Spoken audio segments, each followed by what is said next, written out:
Hey y'all, this is COH. Thank you for tuning in to another week's episode of These People Are Sick. I'm telling you, they're sick.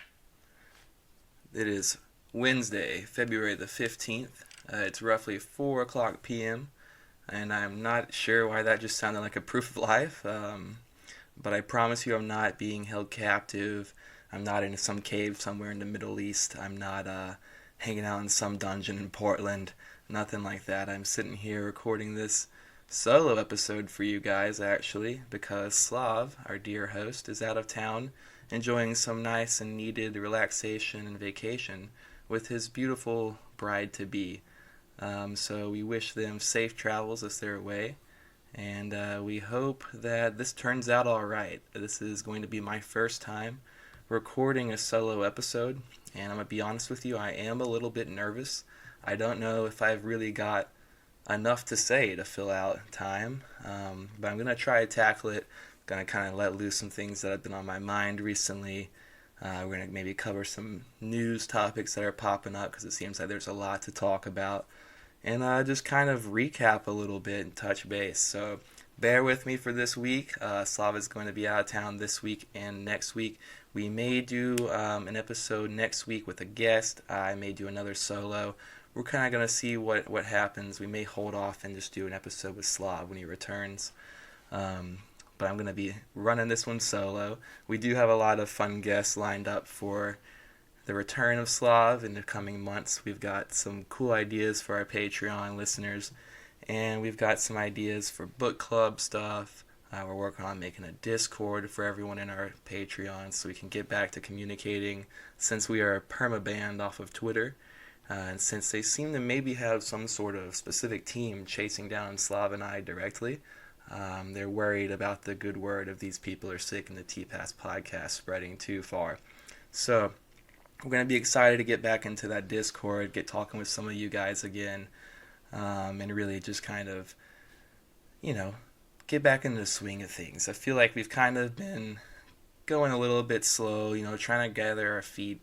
It took a little bit of a second to get back and oriented after the Fed post fallout. And we're just kind of plucking away, trying our best here. So we definitely appreciate anyone that's listened, anyone that's come here from the Fed Post.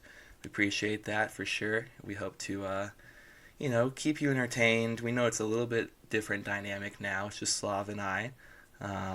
We are going to try to keep it fun, keep it entertaining, interesting for you guys, and try to cover some new topics. So thank you for coming in and tuning in and listening to us. We just started the Patreon a couple weeks ago, actually, I think in association with the Geo episode. And I wanted to say thank you for everyone that has reached us on Patreon, everyone that has subscribed, and everyone that's donating. We definitely appreciate the support. We're happy to see you. We're happy to be getting some more personalized content out for you guys. And really just kind of getting to stretch our legs, focus on some things that we're really interested in personally.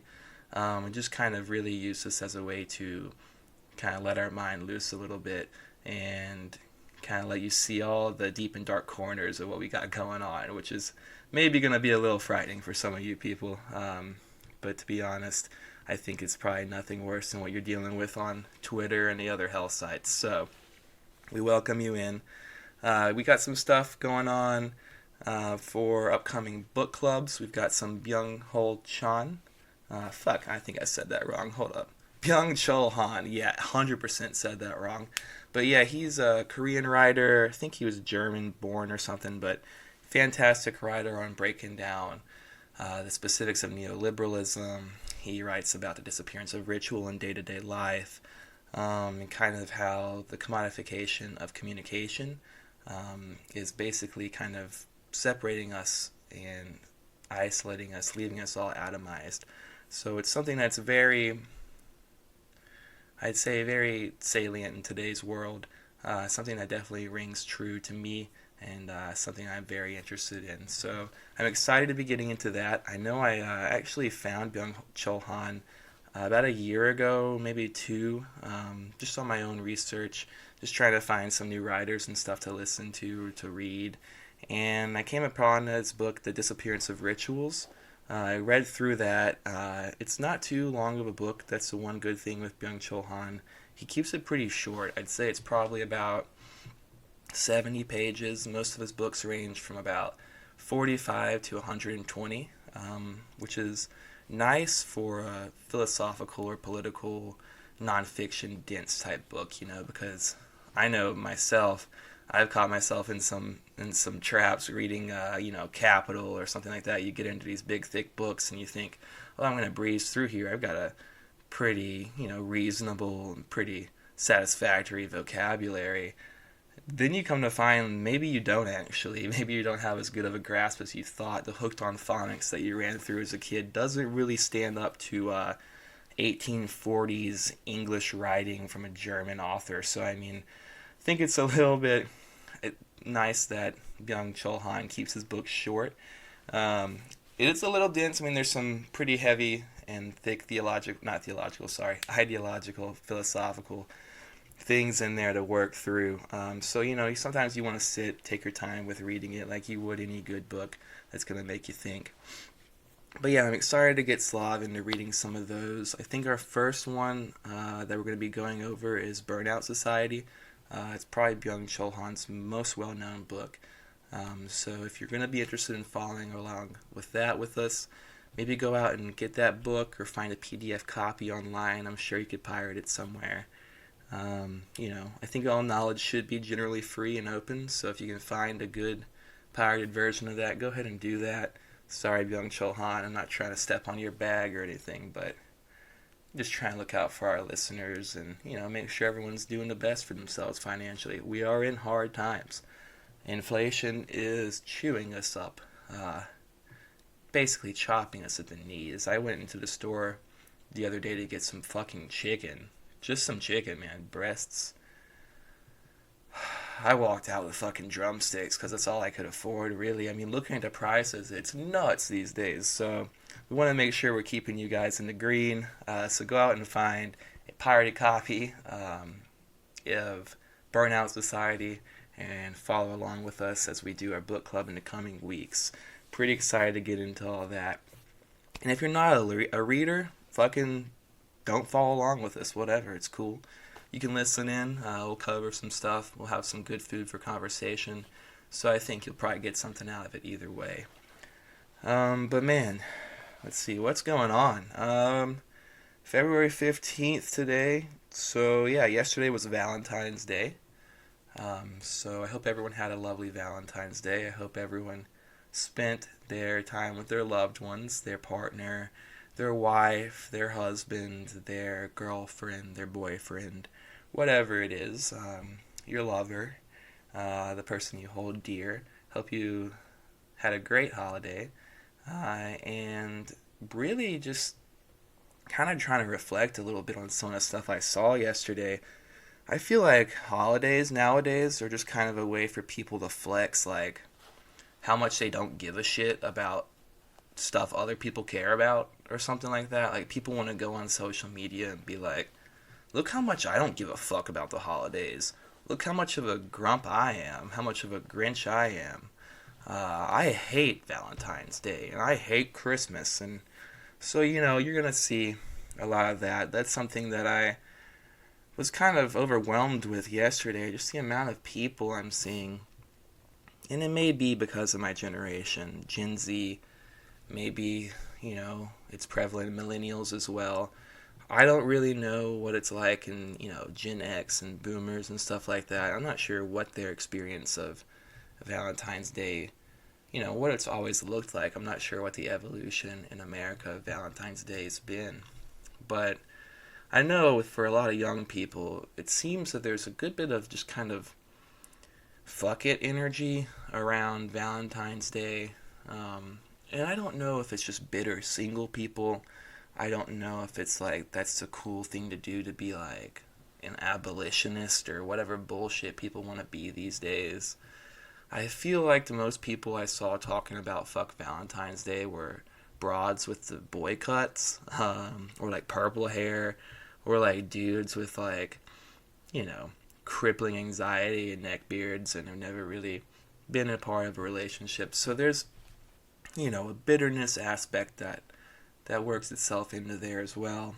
And I understand that people are isolated now. People are lonely. And it's not really getting any easier for people out there. The apps, the proliferation of dating apps and stuff like that, everyone kind of thinks that, oh, well, that'll help bring people together and help, people who may not otherwise connect come together and connect. But I think also it can be a bit daunting and kind of a barren wasteland for some people out there just because maybe they don't do well online, or maybe they're not an online person, or maybe they just kind of see it and then they get just like overwhelmed with the amount of options of people out there. Or if it's someone who's already down on their luck and they download a Tinder, and maybe they're not the most attractive dude or girl or whatever, and they put up a profile and they see thousands of people that they're swiping on or whatever, and none of them swipe on them. It can be, I guess, probably a little sad for them, or it can be a little defeating, hurt to self-esteem. So I can understand, like, I don't want to take it too hard on people who are single, people who are feeling lonely. Definitely understand that on a Valentine's Day. People are alone, even if it's not, romantically, people are maybe lonely in their friendships or in their families. And Valentine's Day and other holidays are typically times where you come together with your friends, you come together with your family, you come together with your loved ones. And for many of people, that's a really wonderful, bright thing. And for a lot of people, I think they don't really have, maybe their relationships aren't great with their loved ones, or maybe their parents and them don't, they have some trauma in their past and they don't, connect like that. Or maybe they let them and their spouse are in a fight, or they just lost their spouse or their girlfriend. And so definitely, it's a hard time holidays for a lot of people, and I want to be sympathetic to that. I don't want to come out and just be like, people that are feeling pain or sorrow or loneliness right now, fuck you. That's not an empathetic way to live. That's not a way to try to nurture the people around you. But what it's also not a way to nurture the people around you is shitting on them when they're having their good times, when they're enjoying the company of their loved ones. You don't want to be a hater, like a Scrooge who's hanging out outside, looking in at a Christmas dinner, this nice family, and they're warm and bright, and he's just bah humbug out there. So you don't want to be walking by a little cafe, you see a couple out there enjoying a nice coffee with a little heart drawn into froth, and eating a little fucking pastry or whatever they do, and just looking right into each other's eyes, feeling love, feeling joy, making love at each other, making goofy faces and locking eyes and stuff. You don't want to see that and be hating and be like, man, fuck that. You want to embrace that. You want to see that for everybody, really. And so you don't want to go around shitting on holidays, shitting on Valentine's Day. So that's one thing I think I wanted to at least kind of unload about, because I feel like I saw so many fucking things. People just posting about, oh well, Valentine's Day, just another capitalist holiday.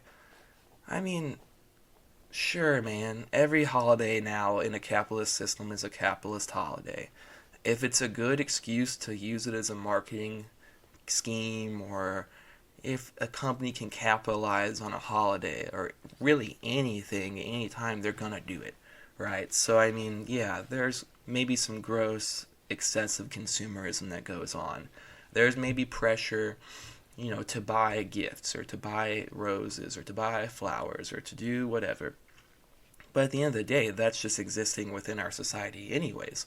If you want to go on a date, you gotta take people to a restaurant, or to a movie, or to a park, or whatever. There are ways to do it cheaply, but needless to say, if you're existing in our society now, you're participating in that. So just complaining that it's another capitalist holiday, well, they fucking all are, right?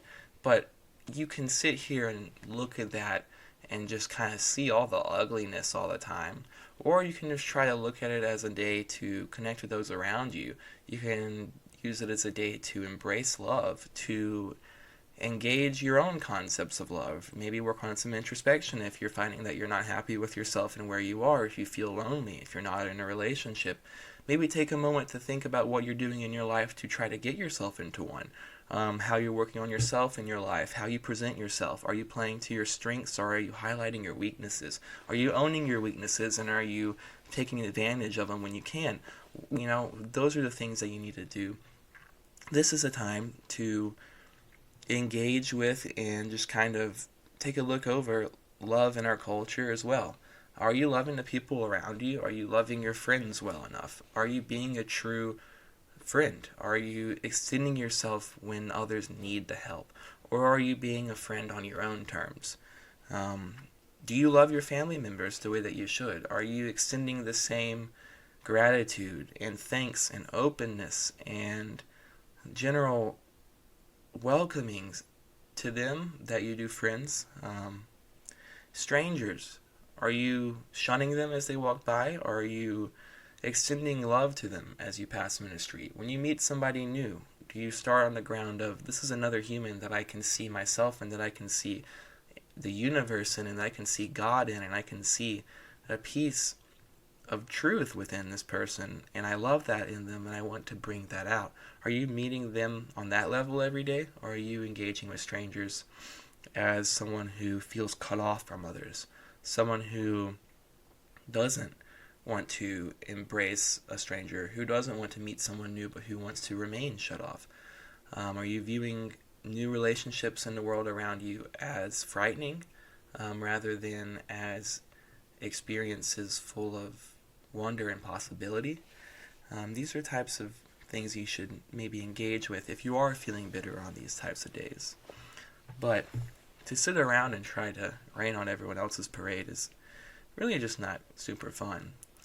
Unless you're like in the florist industry or like the chocolate industry or something, I feel like, it's generally a pretty good day for people. The florist industry and chocolate industry, they're probably getting a run train on, so God bless the workers there. Those are the real frontline workers on Valentine's Day. And when we're talking about February, so maybe they can make some TikToks or something like that, maybe get the public on their side. But otherwise, I think that Valentine's Day really, I like candy, I like love, I like people, I like fucking. So, if you don't like Valentine's Day, basically what I'm picking up on is that you don't like candy and you don't fuck. So, which is okay. It's okay to do those things. But don't just try to put that on everyone else around you, and don't be bitter about it. Just because you don't like sweets, don't be bitter. That's just not fun to do. Man, what's something else that I saw? Oh man, I saw this one person posting this thing. It was on Instagram, so you know what kind of bullshit it's gonna be. A fucking infographic pumped out by one of those goddamn neoliberal slogan factories using the same font, crazy word salad about decolonization, about dismantling and shit like that. But let's see. It said, if you're serious about dismantling capitalism, you must begin with deconstructing relationships and why we prioritize and prize romantic relationships over platonic relationships or familial relationships. I don't know what the fuck that means. How does that have shit to do with dismantling capitalism? People just want to say anything these days. Like, if you're someone who is like a leftist or whatever, you're just going to take whatever concepts or slogans or buzzwords you hear, like dismantling capitalism or decolonizing our minds or whatever the fuck you hear, abolishing capitalism, etc. You're just going to kind of take those, and it's like an umbrella that you can then just project all your own personal things on. So you can be like, oh, well, like, why are all my friends so obsessed with their relationship partners instead of wanting to hang out with me, the single deadbeat who's just kind of a, bummer to be around? Well, maybe it's because they're prioritizing relationships over their friendships. I don't fucking know. I don't think it's got shit to do with capitalism. I think what it is that people fundamentally want to connect with another person on an intimate level. I think that we are hardwired at a cellular level and beyond that, even at a spiritual level, to try to find someone else to build a life with. I think it's one of our primary objectives on earth, and I think that's one of the ways that we find wholeness, one of the ways that we can complete our, not complete, but take a step towards our ultimate fate and our ultimate mission here on this earth. And I think that part of that involves finding your spiritual, sexual, emotional, and physical counterpart here on this earth. And I don't want to get too like woo woo and be like, well, everyone's soul is divided into two before they're born, and then it's spread all around the universe, and then your other half is out there just waiting for you. And one day, no, I don't know that it's like that. It's not like that for everyone. I think everyone has different ways of engaging with love. I think that, some people, sometimes it just takes work. It takes wanting to be in a relationship, wanting to work on it, and seeing in another person that you could do that and wanting to build it for them and with them. It's not always going to be a love at first sight kind of thing. I think for some people it is, and that's magical. I think that that's wonderful, and I'm happy that that's what people have found. But I think everyone's really on their own pace. But regardless, I do think that one kind of pillar of life is having intimate relationships with others, if you even want to look at it on an energetic level, or energetic, sorry, with the energy body,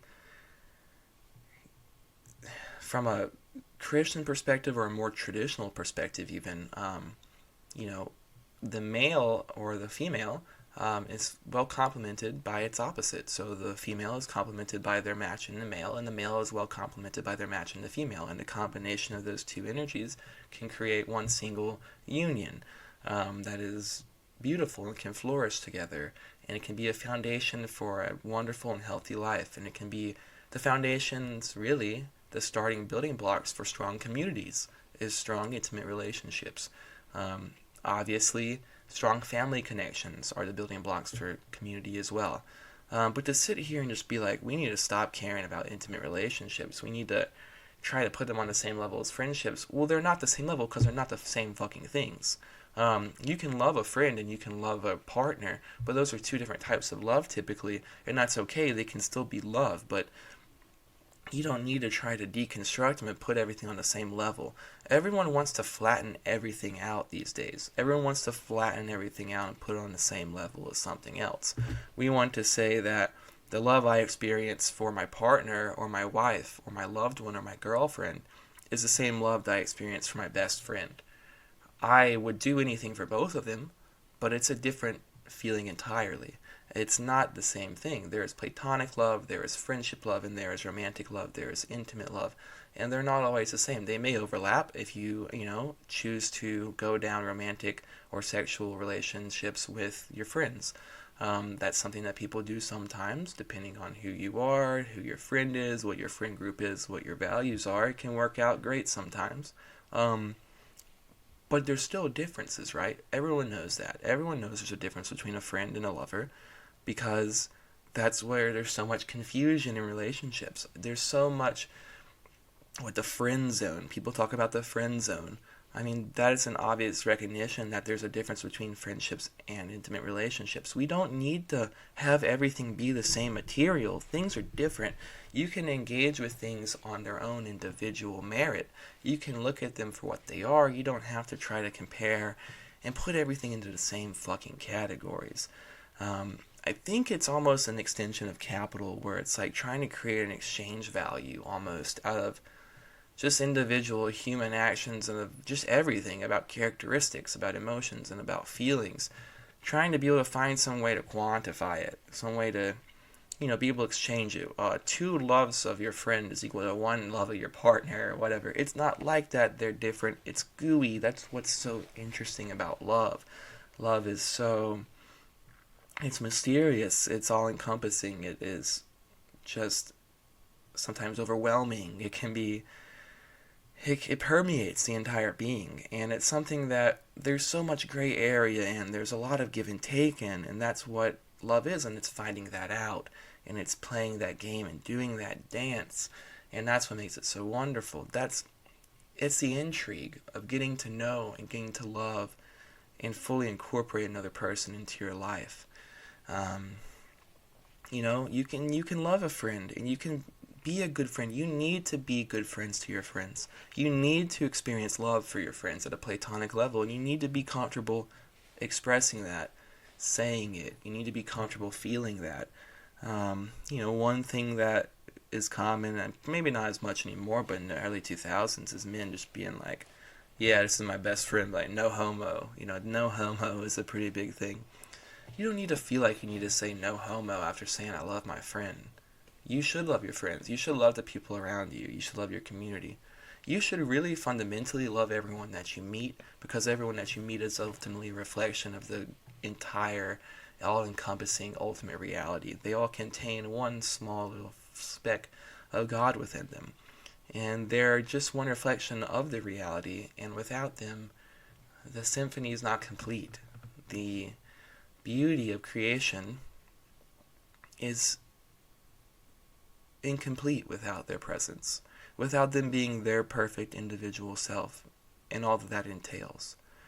And so you should engage with people on that level. You should, of course, build strong friendships, recognize love in friendships. You should, of course, love your family members. You should, of course, recognize love and family relationships.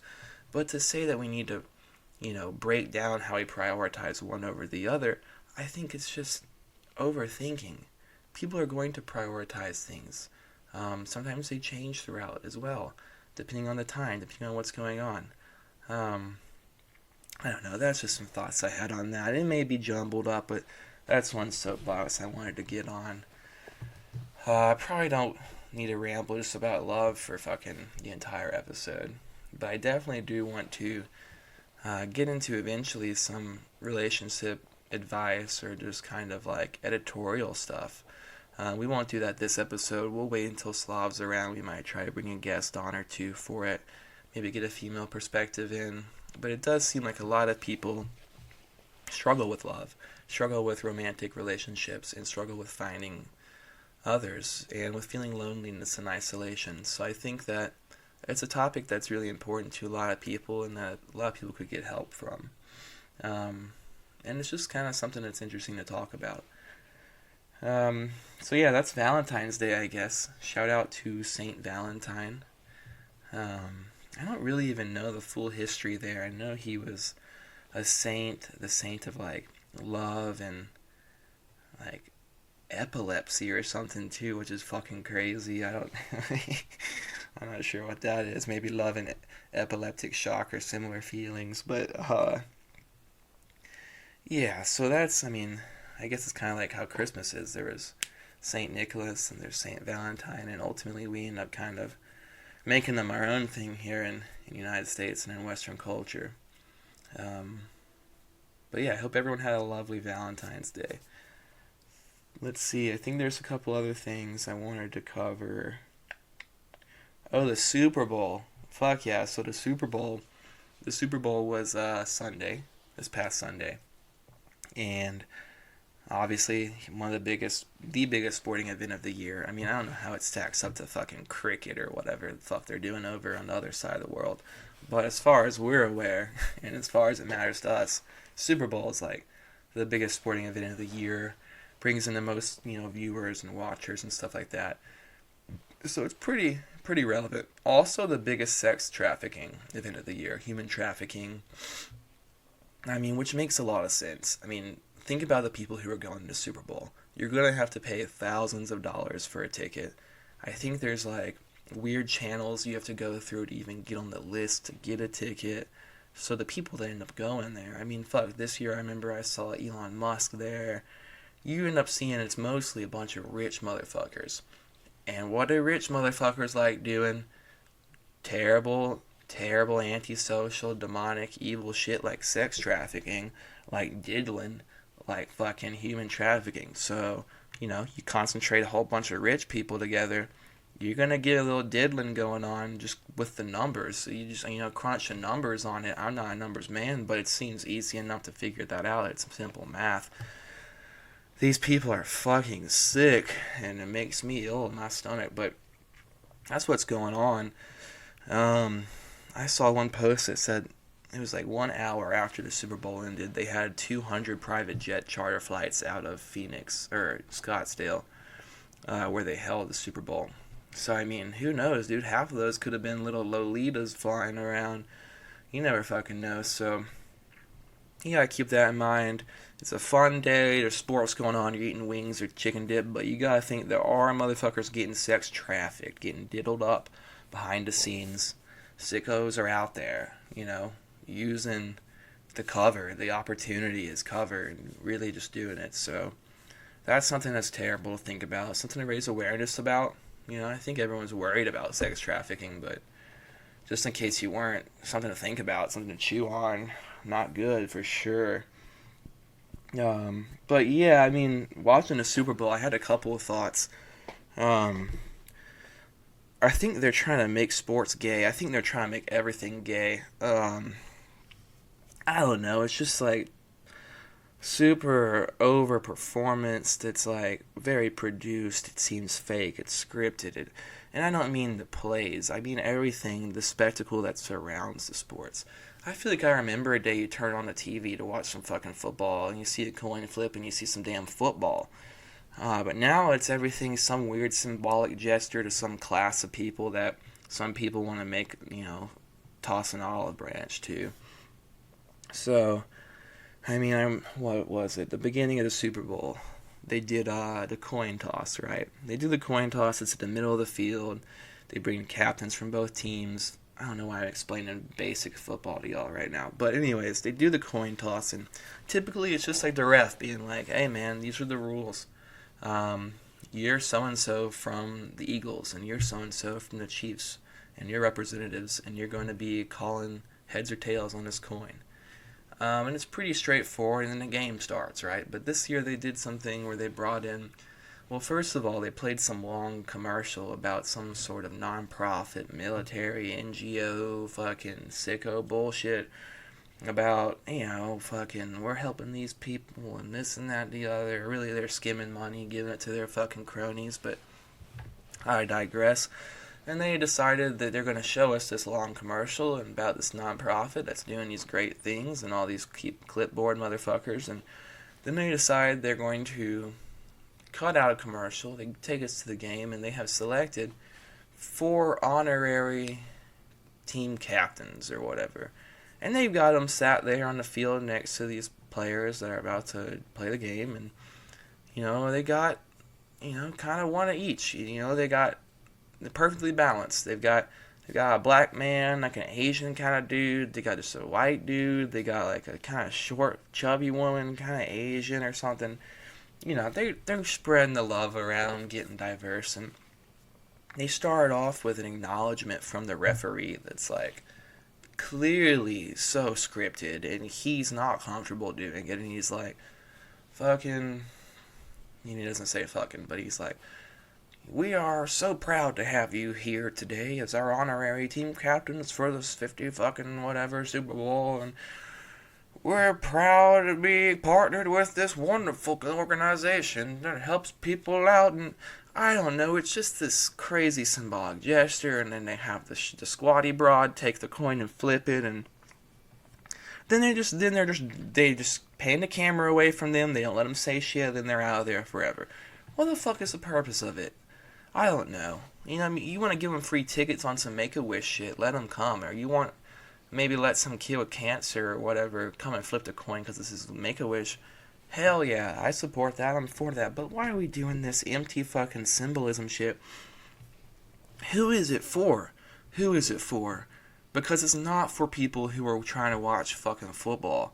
It's not for your regular Joes that are tuning in to watch the Super Bowl that just got some wings with their buddies. It's not for that. Who is it for? That's what I'm wondering. Who is it for? It's like with the Rihanna thing. They bring Rihanna in to do the halftime show. I mean, she's a big act, but what they like to do is they try to reach out to these pop artists that have not as much overlap in their fan base. So like, Rihanna or like Lady Gaga or whoever, they're like, oh, they'll bring a whole nother demographic that's not going to come out and watch the Super Bowl. Anyways, people that aren't football fans, it'll bring them out because they want to see Riri. They want to see her dance around Rubber Pussy a little bit while she's pregnant. Whatever the fuck they want to see, they're gonna get it. So, football executives sit there, they're trying to make their money. They're gonna try to toss a wide net, bring in more people. So they do these things where they're like, let's do the halftime show for people who don't want to watch football. But it seems like they're doing everything for people who don't want to watch fucking football. The rules that they're adding in now, the calls that they're making now, all this symbolic bullshit around it. It's like they're trying to make sports these days for people who don't even want to watch fucking sports. What are you doing? You know what I mean? You're going to keep pushing and pushing it until it's something that's not even recognizable anymore. And you're going to lose the people you thought you wouldn't lose. Because you're going to be tired of it. And it's commercial after commercial after commercial after fucking call after symbolic bullshit. And it gets fucking tiring, man. And once it puts you to sleep. It puts you to sleep. Especially if it's a late game. And you're in there watching and they keep doing a fucking commercial break every 20 seconds. It's going to make your eyes glaze over. It's fucking tiresome. I'll stop ranting about sports, I guess. It's probably not for most of y'all. But one thing it's commercials. Speaking of commercials, everyone knows the Super Bowl. Super Bowl's big for commercials. Big event for commercials. People spend big money to get Super Bowl spots. Some people even say shit like, I know my mom used to say it because she's not a football fan, say shit like, quote, I just watched the Super Bowl for the commercials, which is fucking batshit crazy to me. But that's a thing people do, and if they do that, God bless them, and it's just as valid as, other people, I guess. I don't know. But that's something people do, and so one thing I've seen people kind of in an uproar about, making some noise about, is this commercial on the Super Bowl. And it is a commercial that kind of shows a bunch of black and white images. And it's probably 30 seconds to 1 minute long. And it's showing these black and white images of people yelling at each other, spit dripping out of their mouths, yelling the rudest things at each other. Probably you can't hear it because they're stills, but I'm filling in the blank in my head. N-word this, C-word that, K-word this, F-word that. So I'm imagining that's what's going on, and it seems like a lot of them are from protests, and it's like, protesters yelling at each other, across the picket line or the street, whatever it is. And, it's just kind of like that, kind of tense music, and it's just flashing and building up speed and kind of building that intensity and that kind of like tension there. And then it just kind of pops to this black screen, and across it says, Jesus loved those that we hate. And then it goes to the next screen, and it's hegetsus.com. And that's all that the commercial is. And so the commercial, it's like linking to some website, hegetsus.com. I don't know what it is. I'm not sure, who that's really tied to, whatever. But what it is, it's like a Christian organization. And you go to the website, and it's like you can order a t-shirt or whatever for free. And you can get this gear and help spread the word of God or Jesus or whatever. And, but that's not really the point of why I'm bringing this up here. It seems to me, okay, so I see a commercial like that, and I am kind of refreshed, because it's not something that's trying to get me to buy some fucking consumer product. It's not something that's trying to get me to, sign up for a new Verizon phone bill or whatever. It's something that's trying to spread a decent message of love your neighbors, love the people around you.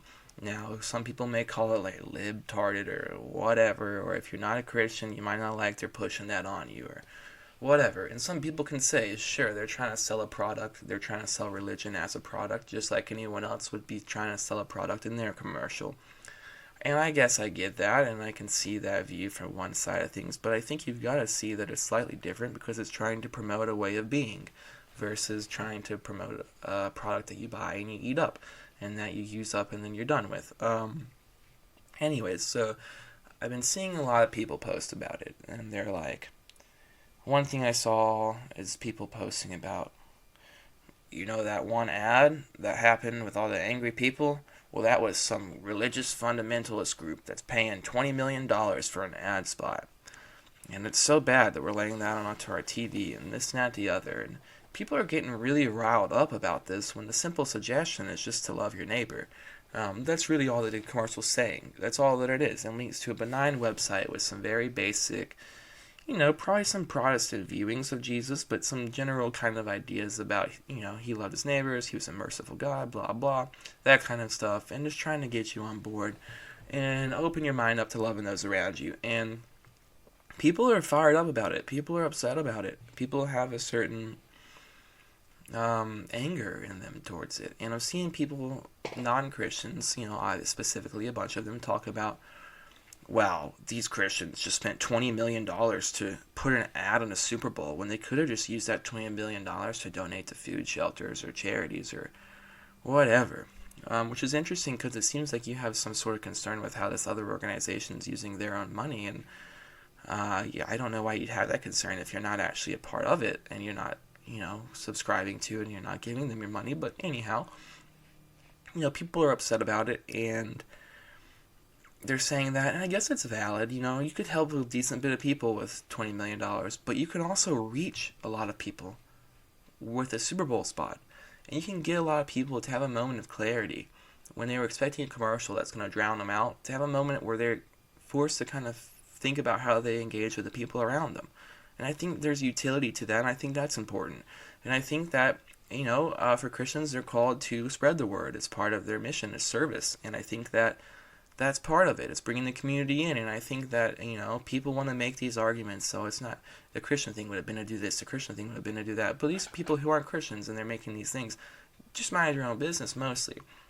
The second thing that I've been seeing a lot is people saying, well, this group that wants you to love everyone is actually hateful because they have ties to hate groups. So you decide, let's take a moment to look into this. So you take a moment to look into what are these hate groups that you're saying they have ties to. And one of them is the only thing they point to is that they have ties to a conservative legal action group. And this is like some kind of legal group that advocates for pro-life causes, donates heavily to pro-life causes, and organizes pro-life rallies, events, etc. And so, because of that, this group has been dubbed as a hate group by the ACLU, which is a fucking joke. But yeah, so the ACLU has decided to, just go out here and say that you're a hate group if you don't want to slaughter babies. Or if you just have a different view on the sanctity of life than others, you're a hate group apparently all of a sudden. Putting you right there on the same level as people who commit actual fucking hate crimes. So that's fun. That's wonderful. It's good that that's where we're at as a society. And it made me kind of think, first of all, fuck the ACLU. Everyone knows that that's some bullshit. The SLPLC or whatever, Southern Poverty Law Center, is some bullshit too. They're all some bullshit, some fucking antiquated ass systems bloated with bureaucracy and fucking neolib scum that want to just point their finger at everyone and tell you that they have the right fucking answers while they sit around and divide everyone up further. These people make me sick. The ACLU may not be a hate group, but they are a group full of fucking haters. They are a hating ass group, the ACLU, and I'm not afraid to say it, and they can get fucked. But basically, people want to say that this He Gets Us group is a hate group for just donating money to ostensibly Christian causes. And I'm not saying that pro-life is only a Christian cause. It's a cause that a lot of people are behind, but the Christian take on it is ostensibly going to be pro-life. And so it's not like it's a shock that a Christian group would be donating to a pro-life thing, and it absolutely doesn't make them a fucking hate group. So it's interesting to see that rhetoric, and it's so strange just the amount of fucking feathers that are ruffled so badly just from people suggesting that there's a different way of living, or suggesting that you take a look into Jesus. People want to be so fucking flustered and upset with Jesus and with Christianity, and I get it. There are egregious acts of, social destruction of our history, and things like that the church, Catholic Church specifically, has done in its time in Western expansion, and the church has been used for a long time in the wrong way and distorted in order to justify antisocial and inhuman behaviors. It's used that way because unfortunately we are a fallen species, and there are people out there who are sick and who are going to take advantage of people, or who are going to use systems in order to um, build power over others and further themselves. And that's an unfortunate fact of life. And yes, people are going to use religions as a way to do that because they work well as methods of control. Does that mean that they are themselves entirely corrupted, that the messages that they contain and that the initial essence of those religions and of their teachings is something to be hated and shunned and mocked? Absolutely not. In fact, it would be something to maybe look into further so you can say, hey, you're obviously blaspheming the religion and the words of your, founding teacher and your Christ by doing X thing and that thing. But I digress, because people would never look into the words of Christ because they've already decided that it's baloney or phooey or whatever they decided, and so they write it off wholesale, and then they would rather go, yes, bitch, about a fucking satanic temple that's offering abortions, which is actually something that I saw. I saw someone posting some fucking, I don't know, Texas or Missouri or I don't know, some state, Alabama maybe, somewhere where they made abortion illegal. The satanic fucking temple in that area has opened up a abortion clinic that they are saying is covered under religious freedoms, and they are calling it the satanic abortion ritual. Um, so if they can't get any more on the fucking nose about what their intentions are and what we're doing in society, I don't know what fucking is. But that makes me sick to my stomach. That makes me sick to my fucking stomach. And we're okay with that. We're okay with it. We're living in a dark paradigm. We're living in a time where people want to applaud that as the proper moral thing to do. They want to say that it's good to kill your babies, and it's hateful to want babies to live. We're living in a very backwards time. We're living in a time where people want to applaud darkness as light and shun light as darkness. And you really just gotta dig down deep into your own personal beliefs and stand strong on your own rock. Stand strong on the rock of your own faith and foundation, and be a light for those around you. Because it is a dark time, and it's difficult to be in that time. It really is. No matter what your beliefs are, for people who are out here trying to make the world a better place, trying to live a more righteous life, trying to be more in touch with, you know, the all-consuming reality, more in touch with God, more in touch with the Tao, more in touch with Brahman, more in touch with Buddha, more in touch with whatever it is. For those people, it's difficult now. It is a difficult time. We live in a time that wants to get rid of all semblance of contemplation, of the contemplative life, of silence, of thought, of spiritual connection.